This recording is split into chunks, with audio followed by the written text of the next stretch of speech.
Joining me right now is highly touted, unbeaten welterweight juggernaut, Antonio Caruso. What's going on, Antonio? What's going on, my man? What's going on? Just a normal day in little old Adelaide, just relaxing with some of the lads on a Sunday, but yeah, nothing much, brother. Sounds good. I want to begin with your boxing background and how beneficial it has been for your MMA game. Can you talk about that? Yeah, man. So, I started in this sport, about the age of 20, doing jiu-jitsu and stuff and wrestling and all that sort of gear. And then, in Adelaide there wasn't huge opportunities for MMA and whatnot. So I had a few MMA fights and I was good on the ground and all that, and I really wanted to challenge my stand-up, and I felt like the best way to do it was just sort of dive straight into the deep end. And I ended up moving to England for a while in Liverpool, and I trained with a friend of mine, Lee Jenkins, who's now one of my boxing coaches. And yeah, it really gave me a real big passion for boxing and stand-up. And yeah, when I came back from England, I got some good opportunities from some gyms and friends to get into pro boxing, and I thought, yeah, what a perfect way to sort of keep my fighting career going, while I'm not having MMA fights, have a few boxing fights, and that's what I did. So I jumped in with the pro boxing and gave it a bit of a shot in there, and yeah, it really has helped me now to be confident on my feet. So I'm really, happy on the ground. I feel ground fighting, I'm fine with. I'm happy to be on the ground with anyone, whether it's on my back or I'm on. Obviously, I'd rather be on top. But yeah, I'm happy to stand in the feet because I feel like the boxing has given me so much confidence to stand on my feet and use my hands. And yeah, so I think it's helped my MMA massively. In 2013, you started your pro career, but in 2015, 2017, you did not compete. Was it due to the boxing, or what was going on during those long stretches? I think in the 2015 is when I had my first pro boxing fight. I think that was 2015. Well, when I went pro boxing, I was just pretty much straight pro boxing. Because I had my first fight, and then a couple of months later I had another fight, and then I got a massive opportunity on a Danny Green Anthony Mundine show, and sort of with that it gave us a big push in the pro boxing world. So we it was a good sort of run. So we sort of ran with it for a while. And tell you the truth, man, the more and more I found out about the pro boxing scene, the more and more I wanted to get out of it and head back to MMA, where I believe the real fighters are at, man. And the best fighters in the world are MMA fighters, and they're the hardest and the best. And that's what brought me back. I was like, nah, man, I don't like this boxing world. It's too corrupt, too polluted, and I just want to, I don't want to be a part of it anymore. So that's why I went back to MMA. And yeah, and ever since then I've loved the change back and been very happy to be a part of it again. You competed at middleweight a few times, right? Am I right? Yeah. Yeah. Why did you decide to drop down to welterweight? Well, to tell you the truth, man, I did middleweight because when we started doing MMA, coming from Adelaide and even from Australia, man, we didn't even know that there was a career in MMA. We didn't know there was such thing as weight cuts. That's the honest truth, man. To me, like, a weight cut's like, oh, yeah, I'll stay healthy for the last week and just fight at the closest weight division that I am. And I was walking around like 86 or 85, and yeah, 84 was the closest. So that's what me and my brother Sav at the time, MMA was that raw in Adelaide, and we were that raw to it. Or we were just like, oh, that's how you do it. And then when we started like going overseas and meeting high level guys, and guys who were like 7 foot and they're fighting at flyweight, you're like, what the hell does that work?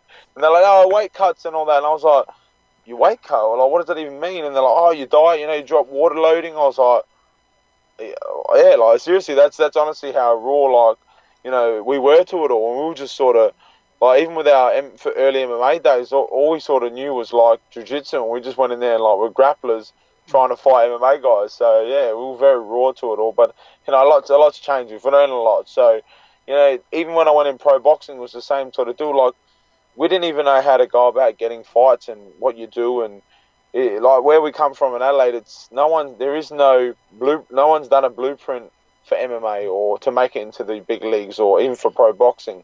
So without pumping up my own tires, that's sort of something that I sort of started. I was like, you know what, man, like, I'm going to prove to everyone here in Adelaide, like, you can become a pro boxer. You can become a pro MMA fighter. Like, I'll be the guy who puts my hand up and says, yeah, I'll give it a go. And then hopefully, you know what, the next generation after me will be like, follow that blueprint. Like Volkanovski's doing at the moment for all us Australians. Whitaker's doing. Like, they're showing us that there is a path into the big leagues. And if we follow them into it, you know, because they're the same. Like Whitaker and that would have been the same. Like, how do you even get into the UFC? What do you do? They're showing us that path now, and at least we can follow in. And that's where we're at in Adelaide. We're that far behind. We're sort of like, yeah, man, no one even knows. So that's where I'm at in my career, I feel, and I, you know, hopefully I can do it, and next generation have that blueprint ready to go. Yeah, you're definitely one of the next generation, one of the guys in the front of the next generation. So let's go back to your last fight at Eternal MMA 38. You took on Jai Bradney, who is a local legend. You came back after being rocked, and you choked him out in the first. What did you prove to yourself by getting past some adversity in that fight? Oh man, I mean, it's just like, you know, pretty simple. There, like, you know, to be put in a position that I've never been put in before, and with, like you said, being rocked and not knowing where I was at. It was, you know, but to stay calm and stay relaxed, and you know, I feel that's what I do with my training camps. I push myself to the worst positions I can get to in a training camp without getting knocked out, and I felt that's why I came through with that, and I didn't feel too much, because I was like, you know what, man, I've been in bad places before, and I survived them. So I always say to anyone that I train with or that I help, I say, look, put yourself in the position now, so if you're in that ring or that cage and it happens, that you know what it's like to be in that area. So yeah, I mean, I was rocked, and I'm not going to say I was happy to be there, but you know, I was calm, and I was level headed, and I knew what I had to do, and I survived and came away with the win. Definitely now you're set up to make your Diamondback debut. Your opponent has changed from Joel Viggers to Tristan Murphy on short notice. How has that affected your preparations? Well, I mean, in terms of, not much. Besides Joel being a southpaw, Tristan being an orthodox, if anything, it sort of made it a bit, I wouldn't say easy, but you know, you rather fight an orthodox guy rather than a southpaw, and that's about it, man. You know what I mean? I respect both the opponents. I respect anyone that I fight, and I treat everyone the same. Everyone to me that I fight is George St. Pierre, so I come in there like I'm going to fight George St. Pierre, and if I'm ready to fight him, then I'm ready to fight anybody. Murphy, he's the former Eternal MMA welterweight champ, but he's also coming off a very long layoff. What else can you tell me about Murphy? Well, that's about as far as we know him as well. He's coming off a layoff. He's coming off, I think it's 3 losses. But at the same time, he's more experienced. He's been a champion, so the man knows how to win, and the man knows how to put it together on the big scene. So, you know, I respect him fully, and you know, we're just gonna get in there, and you know, I feel there's areas that I can expose him in, and that's what we plan to do come the 24th, and that's what we're going to be looking to get him for. Recently, you returned from Phuket Top Team. How much of your training camp did you spend down there? I spent 4 weeks there, so I think all up was 29 days.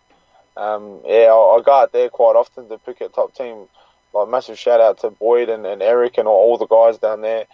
Really, really great advanced training down there, you know, and some of the boys you mix it up with, just I can't you know, speak highly enough of the gym and the community with the boys out there, some of the sparring partners, some of the boys I work with, you know, some good lads, and like I said, high level tough guys, and sometimes I'm just happy to get home alive after coming away from there. Who are some of the guys that you worked with out there at Phuket Top Team? I was working with Terry Brazier, I think his name is. He just fought on Bellator last night. Unfortunately, didn't come away with the win. I was working with him to help him get ready for his Bellator fight. Bam Morris, who's on the 1FC series. Vicious, he's vicious. He's a tough guy, Bam, man. He's got a dangerous right hand. I felt that a few times. So, you know, Bam's a good guy to work with. You know, there's a couple other guys that they didn't. A couple of Russian boys, I can't really remember their names or how to say them, but there's a young lad out there, Igor.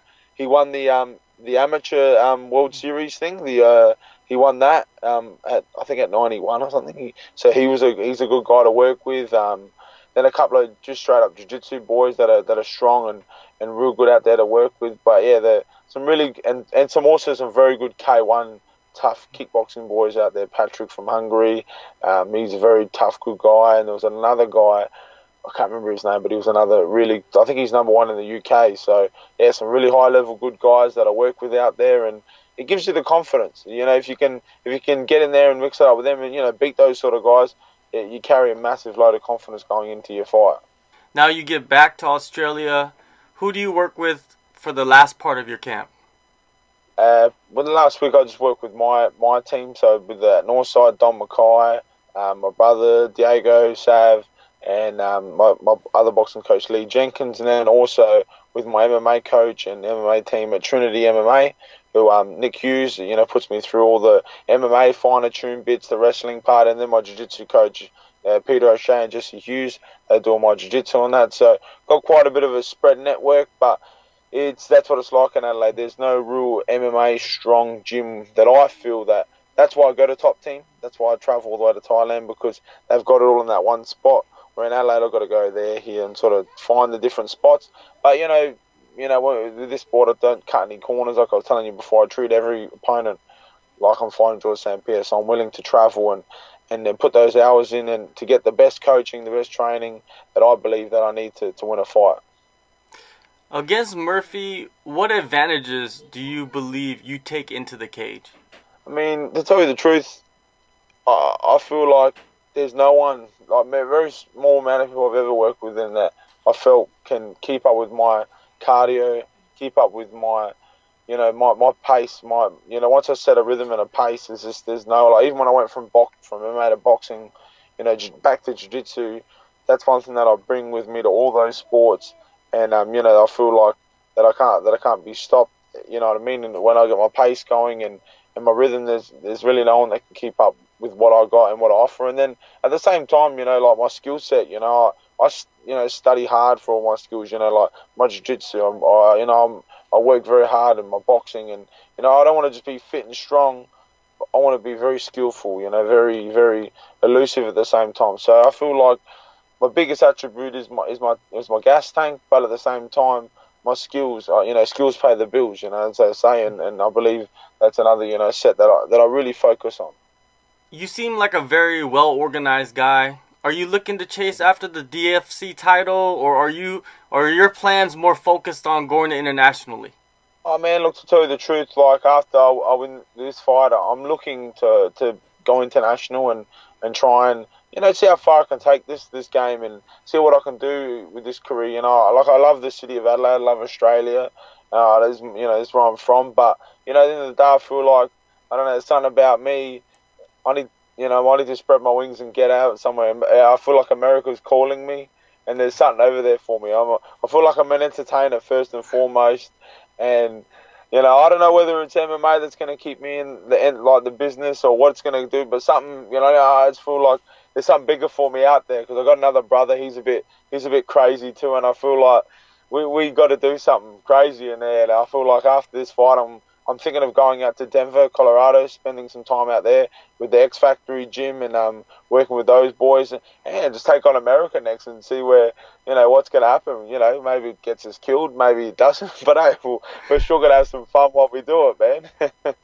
No doubt. Well, it all starts February 24th, Diamondback Fighting Championship 8 in your hometown of Adelaide. Thank you for your time, Antonio, and good luck to you, sir.